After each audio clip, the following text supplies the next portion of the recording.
Hi friends, ഇന്ന് ഞാൻ വന്നിട്ടുള്ളത് നോർത്ത് ഇന്ത്യൻ ബിരിയാണി ആയിട്ടുള്ള സോഫിയാനി ബിരിയാണിയുടെ റെസിപ്പിയും കൊണ്ടാണ്. ഇത് സാധാരണ നമ്മുടെ ബിരിയാണി പോലെയല്ല, അത്ര സ്പൈസി ഒന്നുമല്ല, മസാലകളൊന്നും അധികം ഇല്ലാത്തൊരു ബിരിയാണിയാണിത്. ഒരു വൈറ്റ് ബിരിയാണിയാണ് കേട്ടോ. നല്ല ടേസ്റ്റി ആയിട്ടുള്ള ഒരു ക്രീമി ആൻഡ് ഡെലീഷ്യസ് ബിരിയാണിയാണിത്. അപ്പോൾ എല്ലാവർക്കും ഉണ്ടാക്കാൻ പറ്റുന്ന ഇൻഗ്രീഡിയൻസ് മാത്രമേ ഉള്ളൂ. വളരെ ഈസി ആയിട്ടുള്ള ഒരു റെസിപ്പിയാണ്. അപ്പോൾ റെസിപ്പിയിലോട്ട് പോകുന്നതിന് മുമ്പായിട്ട് എൻ്റെ ചാനൽ സബ്സ്ക്രൈബ് ചെയ്യാനും ലൈക്ക് ചെയ്യാനും ഷെയർ ചെയ്യാനും നിങ്ങൾ മറക്കരുത്. അതുപോലെ നിങ്ങളുടെ കമൻസൊക്കെ നിങ്ങൾ അറിയിക്കുക. അപ്പോൾ ഈ സോഫിയാനി ബിരിയാണി നമുക്ക് എങ്ങനെ ചെയ്യുന്നത് നോക്കാം. കാണുന്ന പോലെ തന്നെ കഴിക്കാനും നല്ല ടേസ്റ്റ് ആയിട്ടുള്ള ഒരു ബിരിയാണിയാണ് കേട്ടോ. എപ്പോഴും ബിരിയാണി ഉണ്ടാക്കുന്നതിന് കുറച്ച് ചേഞ്ച് ആയിട്ടാണ് നമ്മൾ ഈ ബിരിയാണി ഉണ്ടാക്കുന്നത്. അപ്പോൾ ഇതെങ്ങനെ ചെയ്യുന്നത് നോക്കാം. ആദ്യം തന്നെ നമുക്ക് 1 കിലോ ചിക്കനാണ് ഞാനിവിടെ എടുത്തിട്ടുള്ളത്. അത് കഷ്ണങ്ങളാക്കിയിട്ട് കഴുകി വൃത്തിയാക്കി എടുത്തിട്ടുള്ളതാണ്. നമ്മുടെ സാധാരണ ബിരിയാണിക്കൊക്കെ ചെയ്യുന്ന അതേ വലുപ്പത്തിൽ തന്നെ. ഇതിലേക്ക് കുറച്ച് ഉപ്പിട്ട് കൊടുക്കുക, ആവശ്യത്തിനുള്ള ഉപ്പിട്ട് കൊടുക്കുക. ഇനി 2 ടേബിൾ സ്പൂൺ ഇഞ്ചി വെളുത്തുള്ളി പേസ്റ്റാണ് ചേർത്ത് കൊടുക്കുന്നത്. ഇപ്പോൾ 1 കിലോ ചിക്കൻ്റെ അളവിലേക്കുള്ളതാണ് ഞാൻ പറയുന്നത് കേട്ടോ.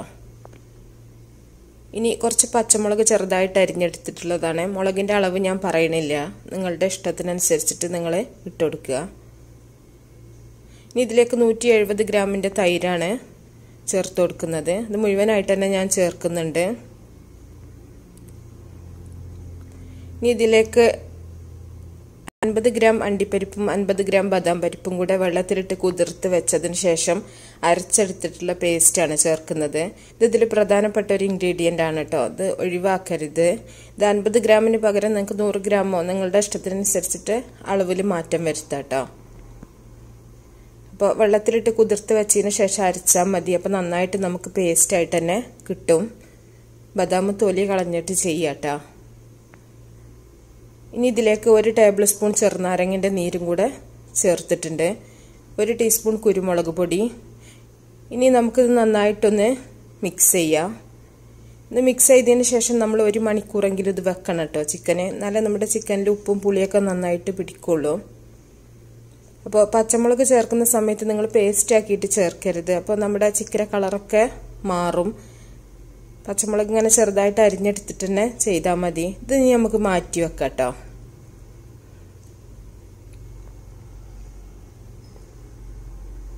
നല്ല ക്രീമി ചിക്കനാണ്.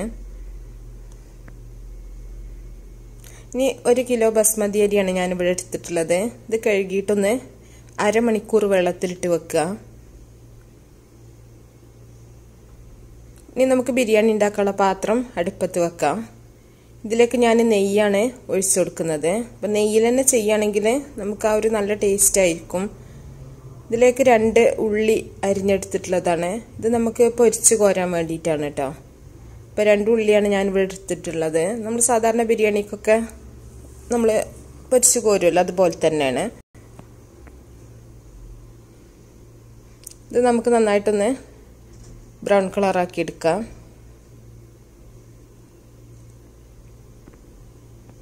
ഏകദേശം ആയിട്ടുണ്ട് നമ്മുടെ ഉള്ളി.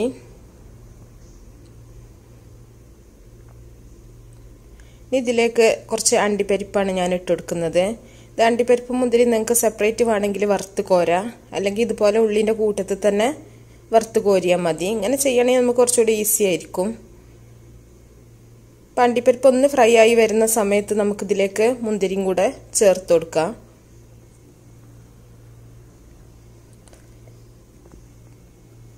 മുന്തിരി ഇട്ട് കഴിഞ്ഞാൽ തന്നെ അത് പെട്ടെന്ന് തന്നെ പൊങ്ങി വരുമല്ലോ. അപ്പോൾ നമുക്കത് കോരി മാറ്റാം.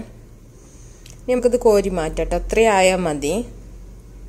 ഒരുപാടായാലും ഉള്ളി ഒരുപാടാണ്ട് കരിഞ്ഞു പോവും. അപ്പോൾ ഈ കോരി മാറ്റിയ നെയ്യിലേക്ക് തന്നെയാണ് ഞാൻ ബാക്കി 4 ഉള്ളിയും കൂടെ അരിഞ്ഞെടുത്തിട്ടുള്ളത് ഇട്ട് കൊടുക്കുന്നത്. അപ്പോൾ മസാലയ്ക്ക് ഞാൻ 4 ഉള്ളിയാണ് എടുത്തിട്ടുള്ളത് കേട്ടോ. ഞാനിനി ഇതിൻ്റെ അളവുകളൊക്കെ ഞാൻ ഡിസ്ക്രിപ്ഷൻ ബോക്സിൽ കൊടുക്കാം കേട്ടോ. ഞാൻ പറയുമ്പോൾ മനസ്സിലാവണില്ലെങ്കിൽ ആ ഡിസ്ക്രിപ്ഷൻ നോക്കുക. ഇതിലേക്ക് ഉപ്പും കൂടെ ഇട്ട് കൊടുത്തിട്ടുണ്ട്. ഒന്ന് പെട്ടെന്ന് വഴന്ന് കിട്ടാൻ വേണ്ടിയിട്ടാണ് ഉപ്പ് ചേർക്കുന്നത്. അപ്പം നമ്മുടെ ഉള്ളി ആയിട്ടുണ്ട് കേട്ടോ. അത്രയും ആയാൽ മതി. ഒരുപാട് ബ്രൗൺ കളർ ആവേണ്ട ആവശ്യമില്ല. ഇതിലേക്ക് നമ്മൾ നേരത്തെ മാരിനേറ്റ് ചെയ്ത് വെച്ചിട്ടുള്ള ചിക്കന് ഇട്ട് കൊടുക്കുക. ചിക്കൻ ഇട്ട് കൊടുത്തിട്ട് നന്നായിട്ടൊന്ന് ഇളക്കി മിക്സ് ചെയ്യാം. പെട്ടെന്ന് അടി പിടിക്കൂട്ടോ. തൈരും നമ്മുടെ പരിപ്പിൻ്റെയും ബദാമിൻ്റെ ഒക്കെ പേസ്റ്റ് എല്ലാം ഉള്ളതുകൊണ്ട് ഇപ്പോൾ ചെറിയ തീയിലിട്ടിട്ട് ചെയ്താൽ മതി. നമ്മൾ ഇതിലേക്ക് തക്കാളി ചേർക്കണില്ല കേട്ടോ. നമ്മുടെ തൈരിൻ്റെ ചെറുനാരങ്ങ നീരിൻ്റെ പുളിപ്പ് മാത്രമേ ഉള്ളൂ. ഇതിലേക്ക് മല്ലിയില പുതിനയില അരിഞ്ഞെടുത്തിട്ടുള്ളതാണ്, അതും കൂടെ ചേർത്തിട്ടുണ്ട്. 1 ടേബിൾ സ്പൂൺ ഗരം മസാലയും കൂടെ ഞാൻ ചേർത്തിട്ടുണ്ട്. ഇനി നമുക്കിത് നന്നായിട്ടൊന്ന് ഇളക്കി മിക്സ് ചെയ്യാം.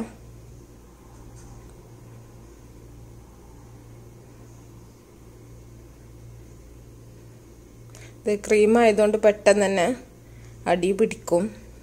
ഇപ്പം ചെറിയ തീയിലിട്ടിട്ട് നമ്മൾ ചെയ്യുക, അത് മാത്രം ശ്രദ്ധിച്ചാൽ മതി. ഇനി നമുക്കിതൊന്ന് അടച്ചു വെക്കാം. അപ്പോൾ ചിക്കനൊക്കെ തിളച്ചിട്ടുണ്ട്. ചിക്കൻ മുഴുവനായിട്ട് വേവിക്കേണ്ട ആവശ്യമില്ല, ഒരു ഹാഫ് വേവായി കിട്ടിയാൽ മതി. ബാക്കി നമ്മൾ ദം ചെയ്യുന്ന സമയത്ത് ചിക്കൻ വെന്തോളും.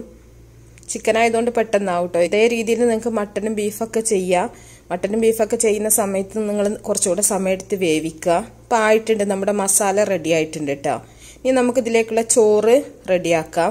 അപ്പോൾ അതിന് വേണ്ടിയിട്ട് ഞാനൊരു പാത്രത്തിൽ കുറച്ച് വെള്ളം വെച്ചിട്ടുണ്ട്. ഇതിലേക്ക് ഞാൻ പട്ട, ഗ്രാമ്പു, ഏലക്ക ഒരു 4-5 എണ്ണം വീതം ഇട്ട് കൊടുക്കുന്നുണ്ട്. ഇതിലേക്ക് ആവശ്യത്തിന് ഉപ്പിട്ട് കൊടുക്കുക.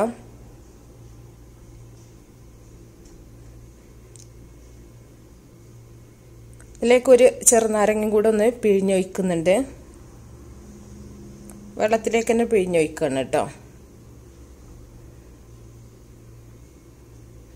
ഇപ്പോൾ വെള്ളം തിളച്ചിട്ടുണ്ട്. നമുക്ക് വാർത്ത് വെച്ചിട്ടുള്ള അരി ഇതിലേക്ക് ഇട്ട് കൊടുക്കാം. അരി ഇട്ട് കഴിഞ്ഞ ഉടനെ തന്നെ നിങ്ങളൊന്ന് ഇളക്കി കൊടുക്കുക കേട്ടോ, ഇല്ലെങ്കിൽ അരി ഒന്ന് കട്ട പിടിക്കും. അപ്പോൾ അരി ഇട്ട സമയം തന്നെ ഒന്ന് ഇളക്കി കൊടുത്താൽ മതി. ഇത് നമുക്ക് തിളക്കാൻ വേണ്ടിയിട്ടൊന്ന് അടച്ചു വെക്കാം. ഇപ്പോൾ നമ്മുടെ അരി ഇട്ടതിന് ശേഷം വെള്ളം നന്നായിട്ട് തിളച്ചിട്ടുണ്ട്. ഇപ്പോൾ ഇതൊരു 1/4 വേവാവുന്ന സമയത്ത് നമുക്കിത് ഊറ്റിയെടുക്കണം കേട്ടോ, മുഴുവനായിട്ട് വേവിക്കരുത്. ഇപ്പോൾ ചോറ് ഞാൻ വാർക്കാൻ വെച്ചിട്ടുണ്ട്. ഇനി നമ്മൾ നേരത്തെ റെഡിയാക്കിയിട്ടുള്ള മസാലയ്ക്ക് ചോറ് നമ്മൾ സാധാരണ ബിരിയാണിയൊക്കെ ലെയർ ചെയ്യുന്ന പോലെ തന്നെ ഓരോ ലെയറാക്കിയിട്ട് നമുക്ക് ഇട്ടുകൊടുക്കാം. ഇപ്പോൾ മുഴുവനായിട്ട് വേവിക്കരുത് ചോറ്. നമ്മൾ ദം ചെയ്യുന്ന സമയത്ത് ഒന്നുകൂടെ വേവും ചോറ്, അതുകൊണ്ടാണ് മുഴുവനായിട്ട് വേവിക്കരുത് എന്ന് പറയുന്നത്. ഇതിന് പകരം നിങ്ങൾക്ക് നെയ്ച്ചോറ് പോലെ ആക്കിയിട്ട് വെച്ചിട്ട് ചെയ്യാം. ഇതിൻ്റെ മുകൾക്ക് നമ്മൾ പൊരിച്ചെടുത്തിട്ടുള്ള ഉള്ളി, അതുപോലെ അണ്ടിപ്പരിപ്പ്, മുന്തിരി, ആ ഒരു ഇത് ഇതിൻ്റെ മുകളിൽ ഇട്ട് കൊടുക്കുക. നമ്മൾ സാധാരണ ബിരിയാണി ചെയ്യുന്ന പോലെ തന്നെ കുറച്ച് മല്ലിയില പുതിനയില അരിഞ്ഞതും കൂടെ ഇട്ട് കൊടുക്കുന്നുണ്ട്. ഇനി കുറച്ച് ഗരം മസാലയാണ് ഞാൻ ഒന്ന് ചെറുതായിട്ടൊന്ന് ഇട്ട് കൊടുക്കുന്നുണ്ട്. ഇതിൻ്റെ മുകളിൽ വീണ്ടും ചോറിട്ട് കൊടുക്കുക, നമ്മൾ സാധാരണ ബിരിയാണി ചെയ്യുന്ന പോലെ തന്നെ. ഇതിൻ്റെ മുകളിലും ലാസ്റ്റും ഞാൻ ഇതുപോലെ ചെയ്യുന്നുണ്ട്. ഇതിൻ്റെ മുകളിലും കുറച്ച് ഗരം മസാല ഒന്ന് സ്പ്രെഡ് ചെയ്യുന്നുണ്ട്. ഇനി മെയിനായിട്ടുള്ള ഒരു കാര്യമാണത്, 1/2 ഗ്ലാസ് പാലാണ് ഞാൻ എടുത്തിട്ടുള്ളത്, സാധാ പാലാണ്. അത് ഇതിൻ്റെ മുകളിലൊന്ന് ഒഴിച്ചു കൊടുക്കുന്നുണ്ട്. ഇതിന് പകരം നിങ്ങൾക്ക് ഫ്രഷ് ക്രീം വേണമെങ്കിൽ ഒഴിച്ചു കൊടുക്കാം. പിന്നെ കുറച്ച് നെയ്യും കൂടെ ചേർക്കുന്നുണ്ട്. ഇതിൽ ഞാൻ കളറൊന്നും ചേർക്കുന്നില്ല, കുങ്കുമപ്പൂവ് ഒന്നും ചേർക്കണില്ല കേട്ടോ. ഇത് അടച്ചു വെച്ചിട്ട് ഒരു 10 മിനിറ്റ് നമ്മൾ ചെറിയ തീയിലിട്ടിട്ടൊന്ന് ദം ചെയ്യണം.